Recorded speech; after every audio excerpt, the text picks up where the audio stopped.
주옵소서. 예수 그리스도의 이름으로 기도하옵나이다. 아멘. 할렐루야. 부활하신 주님의 이름으로 여러분을 축복합니다. 오늘 이 예배가 여러분의 삶에 찾아온 모든 절망을 깨뜨리고 참된 부활의 소망으로 다시 일어서게 하는 귀한 장이 되기를 축원합니다. 옆에 계신 분들과 우리 함께 인사할까요? 주님이 지금 당신과 함께 걷고 계십니다. 믿으십니까? 예, 그렇습니다. 그리고 한 가지 더 인사합시다. 우리 다시 뜨겁게 사랑합시다. 아멘입니까? 우리 장로님과 권사님이 두 분이 서로 바라보면서 우리 다시 뜨겁게 사랑합시다 하는데 뭔가 그 뜨거움을 느끼게 되는 것 같습니다. 우리 전체가 주 안에서 한 가족 되었으니까요. 가족의 사랑으로 서로가 사랑하며 나아가게 되기를 바랍니다. 여러분, 오늘 우리가 만날 성경의 장면은요, 부활주일 바로 그 당일 해가 뉘엿뉘엿 져가는 오후의 장면을 보여주고 있습니다. 부활의 아침, 텅 빈 무덤과 천사들의 소식이요, 예루살렘을 떠들썩하게 했던 것을 우리가 지난주에 나눴습니다. 이 엄청난 소문조차도 그러나 위로가 되지 못하는 사람들이 있었습니다. 바로 오늘 본문에 보니까 글로바라는 사람, 그리고 또 한 사람이 또 다른 제자가 있었던 것 같습니다. 그들은 지금 예루살렘을 등지고 예루살렘에서 약 11km 정도 떨어진 엠마오라는 마을을 향해서 걸어가고 있었습니다. 여러분, 11km 정도를 걸어가면 몇 시간 정도 걸릴까요? 제가 요즘에 이제 좀 다시 달리기를 시작했어요. 살이 너무 많이 올라와서 달려보고 있는데 한 5km 정도 뛰거든요. 5km가 한 30분. 예전에 이제 열심히 달릴 때 그 10km는 제일 빠를 때는 막 45분에도 뛰고 그랬거든요. 그러나 걸어가면 어때요? 거진 2시간, 또 천천히 걷는 사람들은 3시간 정도 걸릴 거예요. 그 정도 거리를 지금 가고 있는 거예요. 그들의 발걸음이 너무나 무겁습니다. 너무나 무거워요. 뒤에는 해가 뉘엿뉘엿 져가고 있습니다. 마치 그들의 마음속에서 타오르던 그 희망의 빛이 정말 사그라드는 것처럼 노을이 지고 있었단 말이죠. 제가 이런 말씀 드리는 거는요, 누누이 말씀드리지만 성경을 읽을 땐 상상력이 필요합니다. 상상력. 그래야 여러분 성경을 바로 받아들일 수 있고 그 자리에 있는 것처럼 은혜를 받을 수 있거든요. 여러분, 이제 이렇게 터덜터덜 걸어가고 있는 두 제자의 입장이 되어 보십시오. 그들의 걸음이 어떤 걸음이었을까요? 우리가 하루 일과를 마치고 집으로 돌아가는 그런 발걸음이었을까요? 아니요, 그보다 더 무거웠을 겁니다. 그들은 철저한 절망의 길, 도피의 길, 그리고 내리막길을 걷고 있었던 겁니다. 그들의 마음 상태가 어땠는지 오늘 본문에 보니까 17절이 분명하게 우리에게 보여줘요. 17절 우리 후반절 부분을 보세요. 그들이 어떤 모습으로 지금 길을 걸었는가? 두 사람이 슬픈 빛을 띠고 머물러 서더라 라고 기록합니다. 그들이 너무나 슬픈 마음으로, 정말 절망의 마음으로 지금 길을 걷고 있었다는 것을 보게 됩니다. 왜 그들이 이토록 절망했는가? 21절에 보니까 그 이유가 드러나는 것 같아요. 21절 말씀 우리 한번 같이 읽어볼까요? 같이 읽겠습니다. 우리는 이 사람이 이스라엘을 속량할 자라고 바랐노라. 이뿐 아니라 이 일이 일어난 지가 사흘째요. 저는 이 사람들이 지금 얘기하고 있는 이야기 중에요, 가장 안타깝게 들리는 부분이 있습니다. 그 부분은 그들이 얘기하기를 우리가 바랬었노라 라고 얘기한다는 거예요. 그러니까 지금 누구 얘기를 했던 거예요? 예수님에 대해서 얘기하면서 예수님이 우리를 속량할 자가 되기를 바랬다라고 얘기합니다. 다시 말해 구원자가 되기를 바랬다는 거예요. 그런데 지금은 어떻다는 거예요? 더 이상 소망이 없다라는 것이죠. 그들이 정말 간절히 바랬지만 더 이상 아무 소망이 없고 기대할 것이 없는 상태다라고 보여지고 있는 것입니다. 사실 그들은요, 예수님께 모든 인생을 걸었을 겁니다. 보리떡 5개로 5,000명을 먹이셨고 죽은 자를 살려내셨고 나귀를 타고 예루살렘에 입성하실 때, 야, 이제 로마의 압제로부터 이분이 우리를 구원해 내시겠구나, 우리의 삶의 문제를 단번에 해결해 주시겠구나, 이런 생각을 했다는 것이죠. 그런데 그 기대가 어떻게 됐습니까? 그들이 바랬던 그 꿈과 야망이요, 불과 사흘 전 골고다 언덕의 십자가 위에서 처참하게 찢기고 피 흘리며 사라졌습니다. 예수님이 처참하게 찢기고 피 흘리며 죽으실 때 완전히 산상조각 나 버린 것이죠. 그들은 생각했을 거예요. 이제 글렀다. 3년 동안 따라다녔는데 그 모든 수고가 헛수고였구나.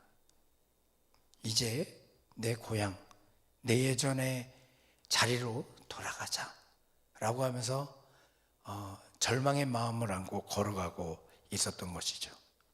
이 거대한 상실감과 배반감, 그리고 내 인생이 송두리째 당한 것 같은 지독한 허무함이 그들의 발걸음을 무겁게 짓누르고 있었던 것을 보게 됩니다.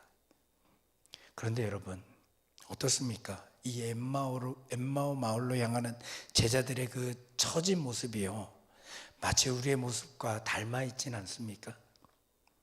우리도 각자 저마다 간절한 기대를 품고 살아가잖아요. 땀 흘려 열심히 일하면 내 비즈니스가 언젠가는 성공하게 될 거예요. 한국에서 치열한 학벌 경쟁을 피해 이곳에 오면 우리 아이들이 자유롭고 행복하게 잘 자라주겠지 라는 등 여러 가지 기대를 가지고 여러분 이민을 했을 겁니다. 간절히 바랬고 그 바람 하나로 밤잠을 설치며 버텨왔을 겁니다. 그런데 우리가 마주한 현실은 어떠한가요? 기대했던 일들이요, 기약 없이 늘어지기도 하고요, 생활의 필요는 매달 숨통을 조여오는 듯합니다. 외로움을 견디며 굳게 믿고 의지했던 사람에게 뼈아픈 배반을 당하기도 하고요, 눈물로 밤을 새우며 기도하고 또 기도했는데 상황이 나아지기는커녕 오히려 십자가의 죽음처럼 완전히 꽉 막혀버린 것 같은 답답한 절망을 마주할 때가 있는 게 현실의 상황입니다. 그럴 때 우리의 얼굴에도 이 엠마오 마을로 가는 두 제자들처럼 짙은 슬픔의 빛이 드려지는 게 사실입니다. 이런 생각들을 한 번쯤 하잖아요. 이민하면서 내가 괜히 이곳까지 와서 이 고생을 하는가, 내 인생은 여기서 다 끝난 것 같다, 모든 게 헛수고 같다. 그런데 여러분, 이게요, 사실 사탄이 가장 원하는 성도들의 마음가짐이에요. 그런 상태에서 주일 예배에 오면 어떻게 될까요? 우리가 열심히 아까도 찬양했잖아요. 저는 그 마지막 찬양이 뭐였죠? 이름이? 요게벳의 노래?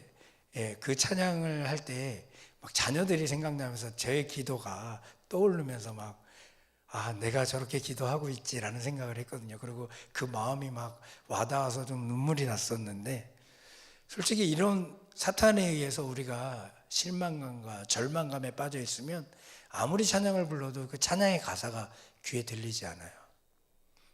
그리고 어때요? 목사가 이렇게 나와가지고 설교 열심히 하잖아요. 부활절 되면 예수님 살아나셨습니다, 막 기쁨을 가져야 됩니다라고 외치는데 그게 귀에 들어오나요? 안 들어옵니다. 그게 나에게 무슨 소용이 있나? 전혀 귀에 들어오지 않는단 말이죠. 그저 도망치듯 과거에 익숙했던 상처의 자리로 뒷걸음질 치고 싶은 막막함이 더 닥치게 되어집니다. 혹시 여러분 중에 이런 무너진 기대와 무거운 발걸음을 이끌고 억지로 예배당에 나오신 분 계십니까? 잘하셨습니다. 오늘 본문은 바로 그 지독한 허무함과 절망의 내리막길 한복판에 벌어지는 정말 기막힌 은혜의 반전 스토리가 담겨 있습니다. 이 엠마오 도상의 이야기가 오늘 여러분의 지친 영혼을 흔들어 깨우는 거룩한 전환점이 되기를 축원합니다.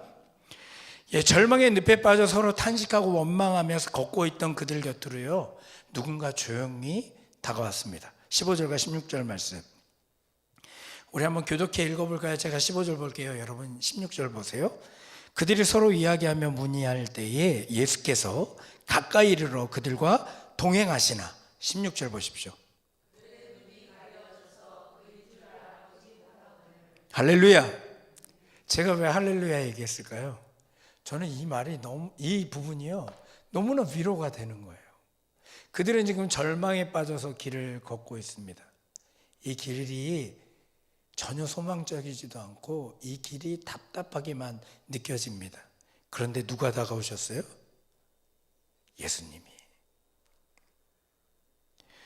이것이 부활하신 우리 주님의 측량할 수 없는 사랑과 놀라운 성품을 우리에게 보여줍니다.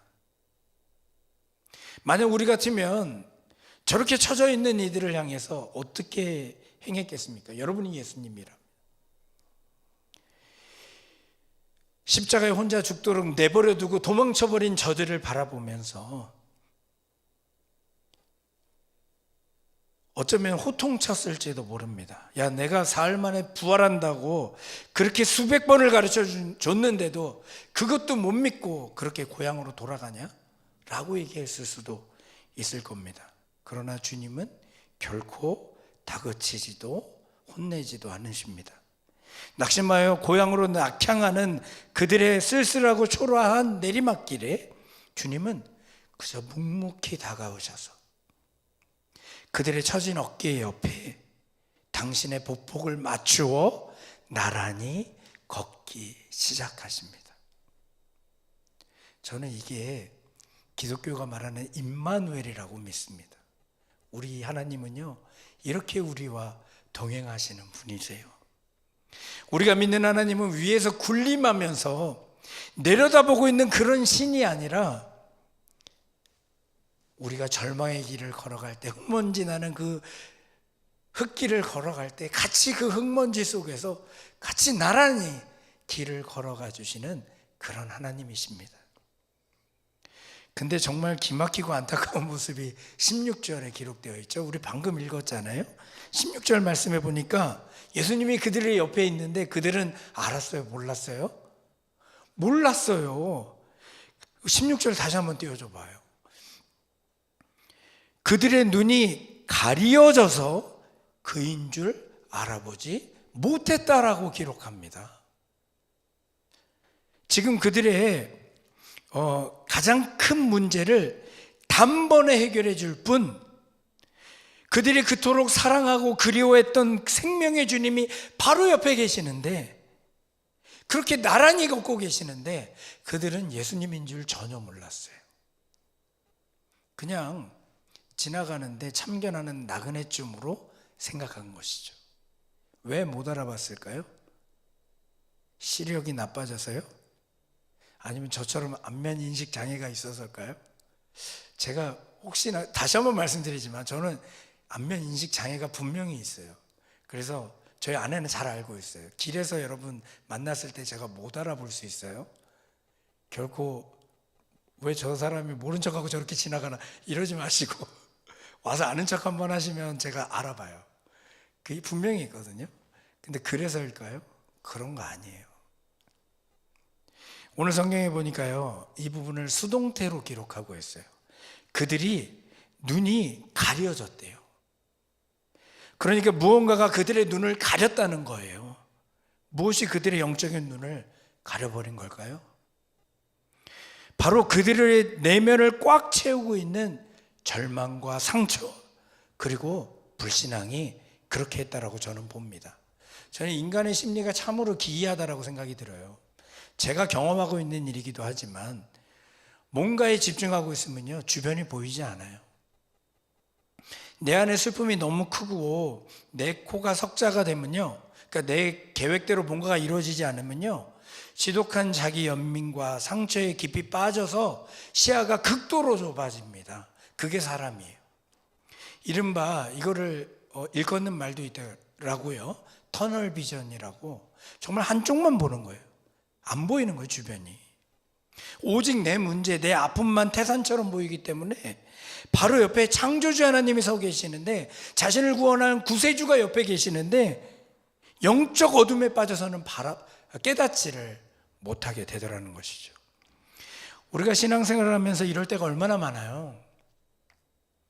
여러 가지 문제가 일어났을 때 바로 옆에 예수님이 계시는데, 그 문제를 해결해 줄 분이 옆에 계시는데 우리는 그것을 깨닫질 못합니다. 그리고 원망하잖아요. 하나님 도대체 어디 계십니까? 내가 이렇게 고통스러운데 왜 나를 혼자 두십니까? 하나님은 안 계신 게 틀림없어 라고 하면서 하나님께 등 돌리는 사람들도 많이 봤습니다. 저랑 같이 일하는 친구 얘기를 해서 좀 그런데, 제가 전도하고 싶은 마음이 있어서 가끔 이렇게 직접 대놓고 얘기하진 않고 이렇게 돌려서 얘기를 하거든요. 근데 그 친구가 어렸을 때는 교회를 다녔대요. 부모님들도 다닌대요. 모태신앙이래요. 그래서 왜 요즘 교회 안 나가냐 그랬더니 하나님이 나에게 아무런 도움이 안 되는 것 같다는 거예요. 그 말을 하는데 너무나 마음이 아프면서 기도할 수밖에 없더라고요. 여러분, 과거 그런 절망의 상황이 여러분 가운데도 있었던 적이 있을 거예요. 하나님이 안 계신 것 같은 상황. 그런데 여러분, 그때를 한번 잘 떠올려 보세요. 하나님이 진짜 안 계셨나요? 진짜 안 계셨어요? 아니었잖아요. 우리의 불신앙과 내 상처에만 집착하는 그 두려움이 우리 영안을 가려서 하나님이 옆에 계심에도 깨닫지 못하게 했을 뿐이었죠. 내가 철저히 외롭게 걷고 있다고 생각했던 그 모든 순간, 내가 가장 비참하게 인생의 밑바닥으로 추락했다라고 느꼈던 그 차가운 골짜기에서요, 지금 돌아서 보십시오. 하나님 일하고 계셨던 것 여러분 알고 계시지 않습니까? 우리 하나님은요, 한순간도 나를 고아처럼 놔두지 아니하시고요, 내 곁에서 함께 눈물 흘리시고 걷고 계셨습니다. 여러분, 제 삶에도 그런 굴곡들이 많았는데 돌아볼 때마다 하나님 분명히 계셨어요. 가장 선한 길로 우리를 이끌어내시려고 이끌고 계셨더라고요. 심지어 그 절망의 자리로 이끌어 가신 분도 저는 하나님이라고 믿어 의심치 않습니다. 그렇기에 제가 이 자리에 있구나라고 믿거든요. 예수님은요, 그렇게 그들에게 다가가 주셨고 그들의 슬픈 이야기를 끊지 않고 다 들어주셨습니다. 그러면서 17절에 보니까 너희가 길 가면서 서로 주고받는 이야기가 무엇이냐? 라고 물으십니다. 예수님 몰라서 물으셨을까요? 아니에요. 굳이 다 알면서도 물어보신 거예요. 주님은 그들의 억울함, 응어리짐 그 마음, 상처받은 감정의 쓰레기들을 남김없이 토해내도록 끝까지 경청해 주셨던 겁니다. 이것이 상한 갈대를 꺾지 아니하시는 그분의 따뜻한 사랑의 돌봄입니다. 여러분, 이런 사랑을 여러분 받고 계십니다. 여러분 열심히 기도하십시오. 주님이 들어주십니다. 그들의 원망과 슬픔 섞인 푸념, 그리고 여자들의 헛소문 때문에 우리 마음만 더 복잡해졌다는 불평을 다 들으셨던 예수님은요, 그들의 이야기를 묵묵히 경청하는 것을 넘어서 그들의 가려지는 눈을 열어주기 위한 작업을 시작하십니다. 오늘 본문에 보니까 예수님이 사용하신 방법이 기록되어 있어요. 그 닫힌 눈을 번쩍 뜨게 할 그 방법, 그것은 기가 막힌 그 마술이나 천둥 번개 같은 기적들이 아니었습니다. 주님이 꺼내 드신 유일한 방법은 바로 하나님의 말씀이었습니다. 여러분, 이 사실을 기억하십시오. 무엇으로 그들의 영안이 열렸다고요? 하나님의 말씀으로. 25절과 26절에서 그들의 근본적인 영적 무지를 예수님은 날카롭게 지적하십니다. 이르시되 미련하고 선지자들이 말한 것을 마음에 더디 믿는 자들이요, 그리스도가 이런 고난을 받고 자기의 영광에 들어가야 할 것이 아니냐 하시고, 제자들이 그토록 철저하게 절망했던 진짜 이유가 무엇이었습니까? 그들은 십자가의 고난을 전혀 이해하지 못했기 때문입니다. 그들의 머릿속에는 오로지 능력의 메시아라면 절대 실패하거나 남에게 죽임을 당해서는 안 된다, 무조건 로마를 무찌르고 승리해서 정치적이고 경제적인 영광을 차지해야 된다라는 세속적인 영광신학이 가득 차 있었기 때문입니다. 사실 여러분, 온 세상에 복음을 전하도록 쓰임받았던 사도 바울도 그것 때문에 유대교 입장에서 예수를 믿는 자들을 핍박했던 것 아닙니까? 십자가의 고난은 그저 수치스러운 실패요, 인생의 끝장나는 저주일 뿐이다 라는 생각으로 절망에 빠졌던 것입니다. 하지만 예수님은요, 구약의 모세의 율법과 시편 그리고 모든 선지자의 글을 차근차근 펼치듯 그들에게 성경을 강해해 주십니다. 인류 역사상 가장 위대한 길거리 성경 공부가 시작된 거죠. 야, 너희가 오해한 거야. 그리스도의 십자가의 고난은 능력 없는 실패가 아니라 그것은 죄와 사망에 노예된 너희를 구원하고 영광으로 들어가게 하기 위해 창세전부터 계획된, 반드시 거쳐야만 하는 하나님의 가장 위대한 플랜이었어 라고 성경을 통해서 가르쳐 주신 거죠. 오늘 우리가 읽어야 되는 서신서 본문인 베드로서 1장 19절은요, 제자들이 오해했던 그 십자가 고난의 참된 가치를 이렇게 설명합니다. 그 십자가의 고난의 참된 가치를 이렇게 증언합니다. 우리가 구원받은 것은 세상 사람들이 그토록 목말라 하는 은이나 금같이 썩어지고 없어질 물질로 된 것이 아니라 그것은 오직 흠없고 점없는 어린 양 같은 그리스도의 보배로운 피로 된 것이다 라고 선언합니다. 제자들의 육신의 눈에는 무기력하고 참혹한 실패의 피 흘림처럼 보였지만 영적인 눈으로 볼 때 그것은 온 인류의 죄악을 영원히 씻어내고 우리를 사망에서 건져내는 가장 고귀하고 값비싼 보혈이었던 것이죠. 십자가라는 것은 실패의 형틀이 아니라 구원의 완성이라는 거죠. 주님께서 십자가 뒤에 감춰진 이 놀라운 부활의 영광, 하나님의 거대한 빅피처를 창세기부터 꿰뚫어 말씀으로 풀어주실 때 그렇게 힘없이 걷던 제자들의 마음속에요, 영적 지각 변동이 일어났던 것을 보게 됩니다. 그들이 영안이 열린 후 그 순간을 회상하며 32절에 이렇게 고백합니다. 32절 말씀. 그들이 서로 말하되 길에서 우리에게 말씀하시고 우리에게 성경을 풀어주실 때 우리 속에서 마음이 뜨거워지지 아니하더냐? 우리 속에서 마음이 뜨거워지지 아니하더냐? 절망과 상실감으로 꽁꽁 얼어붙어 시체가 되어가던 그들의 차가운 가슴이요, 예수님의 말씀이 귓가를 때리고 영혼에 선포될 때 용광로처럼 불방망이를 맞은 것처럼 다시 쿵쾅쿵쾅 심장이 뛰며 뜨겁게 타오르기 시작했던 겁니다. 오늘 성서 전과 본문인 사도행전 2장에서 베드로의 십자가 설교를 들은 수천 명의 유대인들이 마음에 찔려서는 어떻게 할꼬 가슴을 치며 회개했던 것처럼 진정한 부활의 경험은요, 죽어가던 우리의 심령에 십자가의 말씀에 불이 떨어져 차가운 마음이 다시 활활 타오르게 만들게 되는 것입니다. 일시적인 감정의 동요가 아니라 영혼 밑바닥부터 하나님의 섭리를 깨닫는 거룩한 흥분이 일어나게 되어지는 거예요. 요즘에는 도파민이 중요하다면서요. 설교에도 도파민이 필요하다고 재밌는 얘기 좀 하라 그러는데 저는 그런 거 잘 할 줄 모르고요. 하나님의 말씀이 진짜 임할 때 영적 도파민이 솟아나게 되는 거예요. 사랑하는 성도 여러분, 정직하게 물어보십시오. 여러분의 가슴은 지금 어떻습니까? 여러분 마음속에서 이 뜨거운 가슴이 유지되고 있습니까?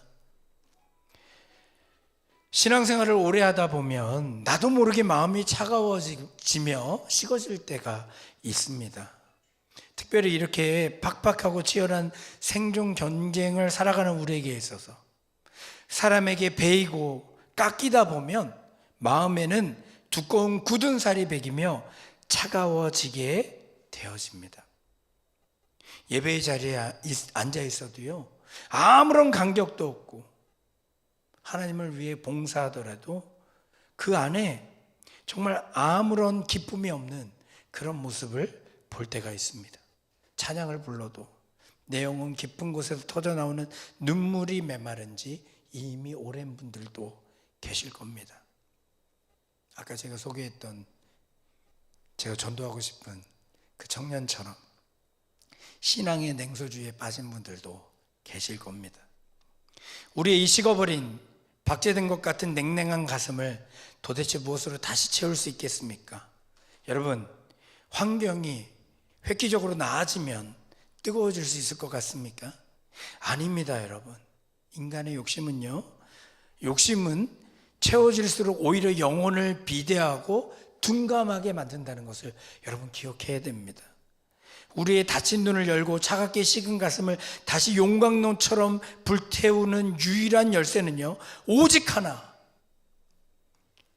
살아서 지금도 일하시는 하나님의 말씀에 있음을 잊지 않게 되길 바랍니다. 십자가에 피 묻은 생명의 복음이 내 가시적인 영혼의 껍데기를 뚫고 정확하게 관통하게 될 때 엠마오의 그 내리막길을 죽지 못해 걷던 내 인생이 비로소 멈춰 서고 잊어버렸던 거룩한 구원의 심장 박동이 다시 격렬하게 뛰기 시작할 것입니다. 오늘 이 시간 선포되는 말씀이 상처받고 굳어진 여러분의 마음을 활활 타오르게 하는 거룩한 성령의 불이 되기를 소망합니다. 그 길 위에서의 놀라운 말씀 강해로 어느덧 해가 완전히 저물고 그들이 목적지인 엠마오 마을에 다다랐습니다. 예수님께서 인사를 나누고 더 먼 길을 가시려는 듯이 행동하자 29절에 보니까요, 가슴이 뜨거워진 제자들이요 강건하여 주님의 옷자락을 붙잡습니다. 때가 저물어가니 우리와 함께 유하시이다. 제발 이 밤 이 누추한 저희 숙소에 함께 머물러 주십시오. 그리고 그 엠마오 초라한 저녁 식사 자리에 마침내 그들의 굳게 닫혀있던 영안이 완전히 열리는 결정적이고 극적인 이야기가 펼쳐집니다. 30절과 31절입니다. 제가 30절 볼 테니 여러분 31절 보십시오. 그들과 함께 음식 잡수실 때에 떡을 가지사 축사하시고 떼어 그들에게 주시니 31절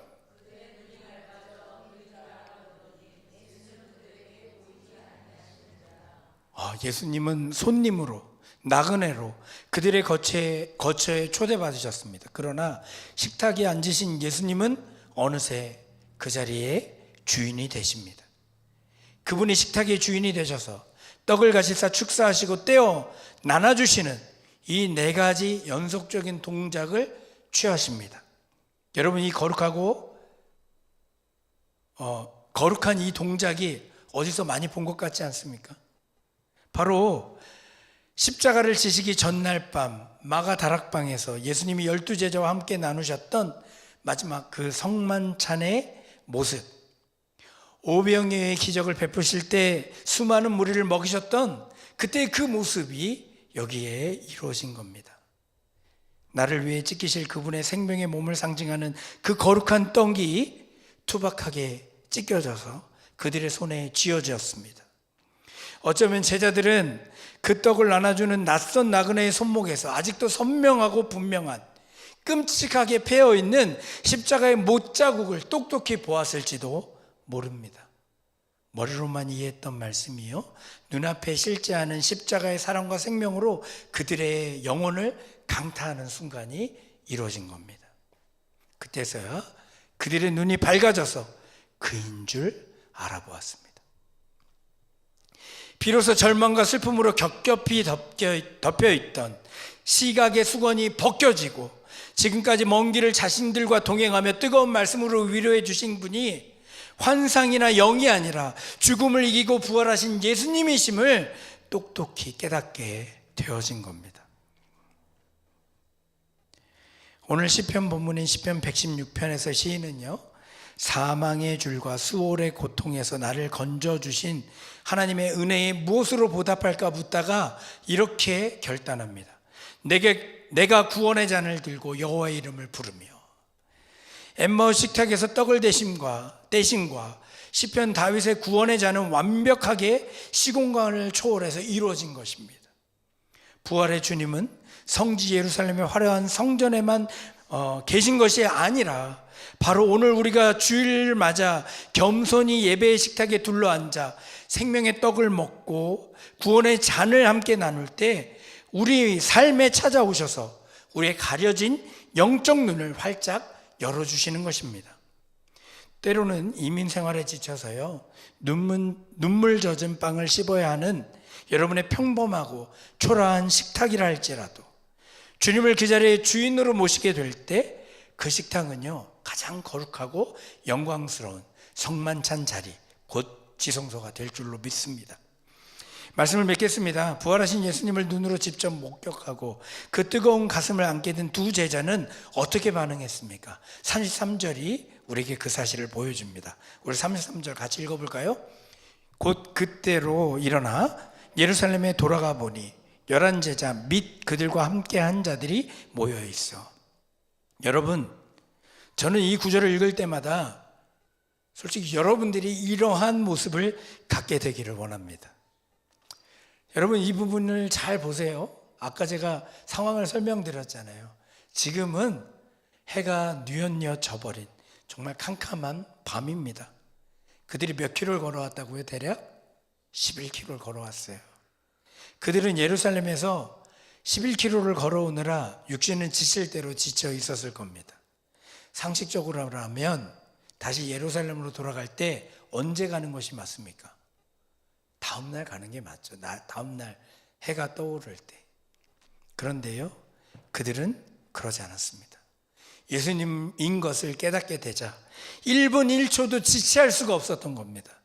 곧 그때로 일어나 자리를 박차고 일어나서는 예루살렘으로 돌아갑니다. 왜요? 그들이 가슴속에 부활의 불이 활활 타오르고 있었기 때문입니다. 엠마오는 절망의 길, 도피의 길, 무덤을 향해 내려가는 길 같았습니다. 하지만 부활의 주님을 만난 그 사람들은요, 그 절망의 자리에 영원히 머물지 않았습니다. 가던 길을 180도 꺾어버리는 거룩한 유턴을 행하게 되었던 것입니다. 그들은 어둠을 뚫고 다시 사명의 자리, 십자가의 흔적이 있는 곳, 믿음의 공동체가 있는 예루살렘을 향해 밤길을 달려 올라갔던 것을 보게 됩니다. 어둠과 피곤함은요, 그들에게 문제되지 않았습니다. 사랑하는 성도 여러분, 오늘 예배당을 나서는 여러분의 발걸음은 어디를 향해 가게 될까요? 여전히 현실에 무거운 짐을 지고 나는 실패했어, 세상이 무서워라며 한숨 쉬는 엠마오로 도망치려 하십니까? 주님은 오늘 그 도피의 길 한복판에 찾아오셔서 여러분 곁에 나란히 서서 걷고 계심을 믿으시기 바랍니다. 그리고 그 피 묻은 말씀으로 여러분의 언 가슴에 뜨거운 불을 지펴내십니다. 이제 도망치던 그 발걸음을 멈춰 서십시오. 가려졌던 눈을 뜨고 곁에 계신 임마누엘 주님을 바라보십시오. 그리고 내 안에 타오르는 그 말씀의 불을 가슴에 품고 여러분의 가정으로 일터로 이 밴쿠버라는 사명의 예루살렘을 향해 힘차게 올라가는 부활의 증인들 되기를 바랍니다. 우리의 슬픔을 춤으로 바꾸시고 내리막길을 가장 영광스러운 오르막길로 뒤집어 주시는 부활의 주 예수 그리스도와 함께 평생을 동행하는 우리 모두가 되기를 주님의 이름으로 축원합니다. 제가 잠시 기도하겠습니다. 어두운 절망의 길에서도 끝까지 우리와 동행